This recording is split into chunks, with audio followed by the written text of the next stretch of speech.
रात के सन्नाटे में एक कागज का टुकड़ा मिलता है। अगर जीना है तो कम बोला करो। ये लफ्ज किसी आम आदमी के लिए नहीं लिखे गए थे। ये धमकी थी दिल्ली के एक जिम्मेदार और ईमानदार जज के लिए, जो कानून की कुर्सी पर बैठकर रोज सच के पक्ष में फैसले सुना रहे थे। दिल्ली के टिस हजारी कोर्ट में इस कागज को देखते ही हलचल मच गई। जज साहब ने क्योरेंट पुलिस को इन्फॉर्म किया। फोरेंसिक एक्सपर्ट्स को बुलाया गया, सीसीटीवी फुटेज निकला गया और इन्वेस्टिगेशन की शुरुआत हो गई। लेकिन ये सिर्फ धमकी का मामला नहीं था, ये एक पुरानी, गहरी और खून से लिखी हुई दुश्मनी थी। जज साहब ने कुछ हाफ टन पहले एक ऐसा फैसला दिया था जो एक बेड बिल्डर माफिया के खिलाफ था, इम्तियाज हैदर।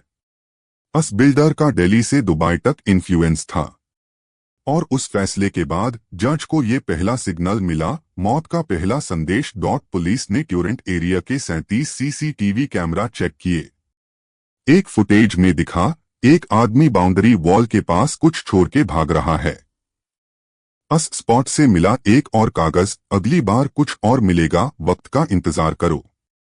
इन्वेस्टिगेशन में नए मोड़ आते गए। एक लड़का, आसिफ कुरैशी, जिसे एक कोरियर के बहाने कागज छोड़ने भेजा गया था, पकड़ा गया। उसके फोन में जज के घर का फोटो और एक ऑडियो नोट मिला, ज्यादा बोला तो तू भी जाएगा। सीआईडी ने कॉल ट्रेसिंग के जरिए एक साइबर कैफे से आईपी ट्रेस किया और वहां से पहचान हुई इम्तियाज का पुराना ड्राइवर जावेद।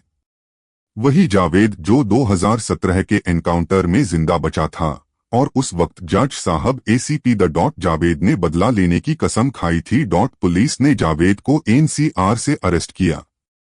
उसके फोन से मिले जज के घर के मैप्स, थ्रेट नोट्स के ड्राफ्ट्स, इम्तियाज के वॉइस मैसेजेस। ये साजिश सिर्फ पैसों की नहीं थी, ये एक पर्सनल इंतकाम था। जज साहब ने कहा, मैं डर कर छुप रहना नहीं जानता। ये कुर्सी सिर्फ पावर नहीं, जिम्मेदारी है। दिल्ली पुलिस ने केस को सॉल्व कर दिया, लेकिन सवाल अब भी जिंदा है, क्या सिस्टम के सच बोलने वे लोग हमेशा खतरे में रहेंगे? क्या हम उनका साथ देना कब सीखेंगे? धमकी नहीं थी, ये एक सोची समझी साजिश थी, एक ऐसे व्यक्ति के खिलाफ जो सिर्फ सच बोलता था।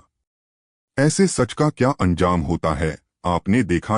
वीडियो पसंद आई हो तो लाइक करें, शेयर करें और सब्सक्राइब करना ना भूलें। आपका एक क्लिक एक आवाज का सहारा बन सकता है किसी सच बोलने वेल के लिए।